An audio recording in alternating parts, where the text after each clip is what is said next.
الموازنه بين التاجر والمستهلك. الاخ عبد اللطيف مو عاجبه الحكي فطلع لك ورقه. بس لا مو قال هني هددوهم يعني في اكو بعض السلع لما قالوا والله ثمنها 4 دنانير بعدين زيدوها الى يعني 400 او 300%. طبعا هذا يعني طبعا اليوم هذا بعض الزيادات اللي من 4 دنانير الى 9 يقول لك والله انا ما انا يقول التاجر الحين المنطق اني انا ما اقدر راح اجيبه راح اخسر. طبعا اتحاد الجمعيات اللجنه واقفه، اتحاد الجمعيات صرح طيب تشوفون ان عدم الزياده. طبعا ليش مو عاجبك الحكي ابو عبد اللطيف؟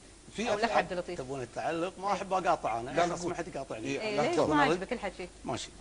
انا الواحد دائما يتحكى بالمستندات اللي ما تكذب. نعم. الاخ يقول لجنه الشؤون لما فتشوا ما لقوا زيادات. تبون اقرا ولا انتم تقرون؟ هذا تقرير وكيل وزاره الشؤون 19/10 ما صار له او 9/10. اقرا انا خليني اقرا شويه بس. السيد رئيس اتحاد الجمعيات راح اقرا لكم اول سطرين. اعتبار الزبده اعتبار قرارات الزياده التي اتخذتها لجنه الاسعار بالاتحاد غير ملزمه للجمعيات. معناته في زياده ولا ما في؟ الزياده طلعت اكثر كانت في 700 صنف طلعتها اللجنه. يقول الاخ ما في. زين، نظرا لان قرارات الزياده تم اتخاذها واعتمادها من قبل لجنه الاسعار دون ان تثبت انها مفوضه من قبل مجلس اداره الاتحاد.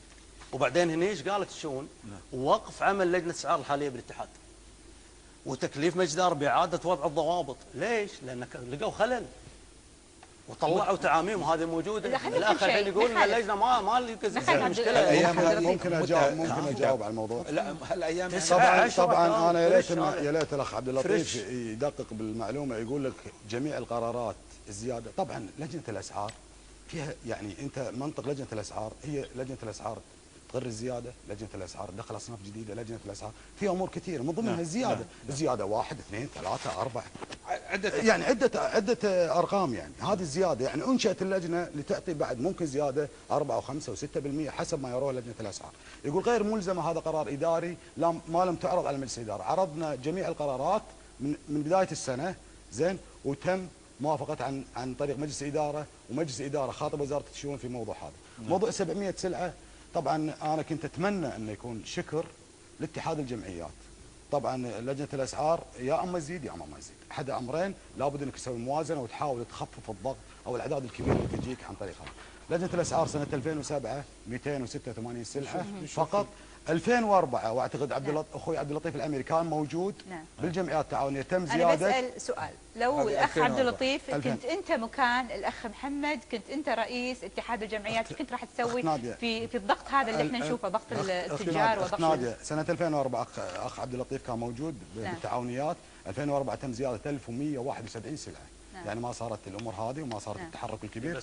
لما 2007 توصل 286 كان المفروض انه يضغطون، او هذه كانت فيها حتى زيادات فوق ال 15% لكن ما حد تكلم فيها. واخ عبد اللطيف ما تكلم فيها. و1171 الان 286 سلعه فقط. لو كنت انت رئيس الاتحاد شو تسوي؟ انا طبعا ما اتمنى اكون رئيس اتحاد جمعيات، لان كل واحد ليش ما تتمنى؟ ليش؟ لان الاخوان يعتقدون ان احنا لما نطرح قضيه القادسيه الحين الحمد لله الحمد لله يعتقدون ان مطالبتنا ان نبي منصب الاتحاد، وهذه مصيبه يعني ان تختزل قضيه بهالاهميه بهذا الاسلوب. زين، انا بقول لك شيء. هو يقول بال 94 قول له ال 94 شنو كان موقف عبد اللطيف العميري؟ مو ضد هذا، ضد رئاسه الاتحاد بكبرها. شنو كان موقفنا بالجمعيه العموميه؟ احنا كان عندنا كروس على رئيس الاتحاد بكبره ذاك الوقت، مو بس على هذا. مو كروس على السلع، احنا قاعدين نتناقش على السلع. هو يقول ليش ما تكلمت؟ او مشكله كلها طعن في النوايا. يقول انت قبل ما تكلمت والحين تكلم. انا قاعد اقول لك ليش ما تكلمت ورد سريع. الان السلع هو هذا. انت لما تسوي مقارنه تسوي على ب 12 شهر 12 شهر. الاخ مسوي مقارنه 5 اشهر ب 12 شهر ويقول لي انا اقلها سنه. لو ما صحنا احنا في الجمعيات وتيمعنا وبالجرايد وصارت صيحه ورحنا حق قابلنا الوزير بعضهم يسمى كان السهم فوق الكيرف. فما يجوز تقارني 5 اشهر 200 وهذا مو صحيح. انا عندي هنا مستند اوريكم اياه. هذا هو موزع الجمعيات، هذا اللي عندي بس كاهو 500 سلعه زايده. كاي هذا مال الاتحاد اعتقد اكثر من فيها راح الحين يقول لك زياده جمركيه. عبد اللطيف تنفع ما لي شغل بالتبرير. تنفع ترشح نفسك نائب. احنا والله قاعد الان ما بيصير نائب لان هم قاعد يبيعون يقولون عبد اللطيف كل شيء بيصير نائب. يحضر نفسه حق الاستجواب. هو مو عيب يصير نائب لكن احنا قاعد نتحكى امانه بحرقه.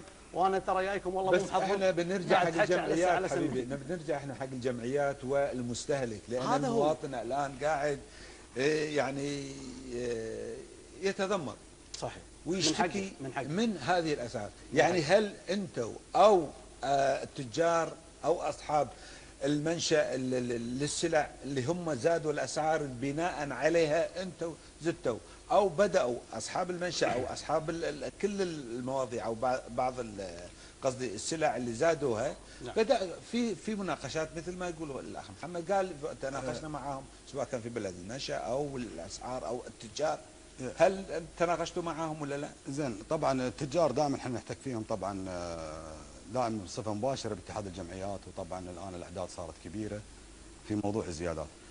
طبعا القضايا الجدليه داخل في مجلس الاداره، طبعا هذه القضايا ممكن ان راح يطول فيها الوقت وممكن ما نوصل طبعا الى امر معين، لكن احنا امام الان موجه كبيره وضخمه لابد من تكاتف الجمعيات ككل في موضوع صد هذه الزيادات، وضع آلية واضحه وصريحه في موضوع عدم الزياده الا بنسب بسيطه في اتحاد الجمعيات التعاونيه. هذا الامر اللي نسعى عليه، لابد ان نحط خطه بينه وبين الجمعيات. الموضوع اللي طبعا الزياده وعدم الزياده اللي صارت باتحاد الجمعيات، طبعا تم تشكيل لجنه، خلصت اللجنه من اعمالها في امور كبيره، هذا امر. بس ركزتوا انتم على السلع الاساسيه. عندنا مشكله الوقت عندنا خلص، عندنا بس يمكن حق النهايه، انا ما ودي تطلعون زعلانين. لا بالعكس، يعني انتم مختلفين بالاراء ولكن عزيز وغالي، لكن احنا نبي نوصل آلية. بالنهايه شو تحبون تقولون؟ انا بالنهايه اقول يعني طبعا ان لابد لا تجدون علينا. طبعا ان شاء الله يعني هذا الموقف الرسمي اللي باتحاد الجمعيات اتخذنا في قرار مجلس الاداره امس ان عدم الزياده، وانا اتمنى يعني حتى المواطنين في حاله انقطاع بعض الاصناف في الجمعيات التعاونيه ان يحاولون يساندون اعضاء مجالس ادارتهم بعدم الضغط عليهم بتوفير هذه السلع بالاسعار الكبيره، لان بعض الشركات الان سوف تلجا الى الاسواق الموازيه لعرض منتجاتها الاساسيه، وهذا الامر اللي ممكن ان لا تخلي يعني ممكن المواطن المستهلك يساعد التاجر في ونشوف ايضا كلمه للاخ عبد اللطيف. انا اقول لابد ان احنا الجمعيات توقف ضد هذه الزياده، امانه اذا يعني تاجر بيزيد على الناس انا ماني مستعد استقبل سلعته. اوكي. وانا احنا متفقين يعني لا احنا متفقين، بس الاتحاد ضدنا، الاتحاد هذه تعاميمه قاعد يصدرها بدون لجنه اسعار، بس مشكله انتم ما اعطيتونا وقت انت حكي. ما يخالف الموضوع شائك. اقول لكم وقت ثاني بعد. انا ودي اقول شيء يعني لازم جمعيات توقف. يا جماعه بتزيد يبا انا حدك كرئيس اتحاد يقول 5% حدكم مع تصريحه. زين هو زايد 20 و30 و40 قبل لا تختم بس بقول شغله، يعني رأفة ايها التجار سواء كنتوا وكلاء هذه المواد، يعني ممكن تشوفون البديل للمواطن المسكين اللي راتبه للحين ما زادوه، وعندهم عيال بيشربونهم حليب، وخاصه البيبيات الصغار والبامبرز والامور الغذائيه، هذه كلها يعني يقع على كاهل الاسره الكويتيه، وان شاء الله فيكم البركه. في النهايه نشكركم، شكرا اخوي جزاكم الله خير. اخ محمد رئيس اتحاد الجمعيات التعاونيه ورئيس جمعيه القادسيه، انتم شدوا حيلكم وهونوا الامور، وبعدين حاولوا بقدر المستطاع انكم تسعدون اكبر عدد ممكن او اكبر شريحه داخل المجتمع، لان تعرف انت الانسان هني خاصه المواطن قاعد يستهلك، فهذه مواد دائما استهلاكيه، فاستهلكوا واستبشروا خيرا باذن الله ولا تضغطون علينا. شدوا حيلكم. نروح حق هالفاصل وبعدين سنواصل.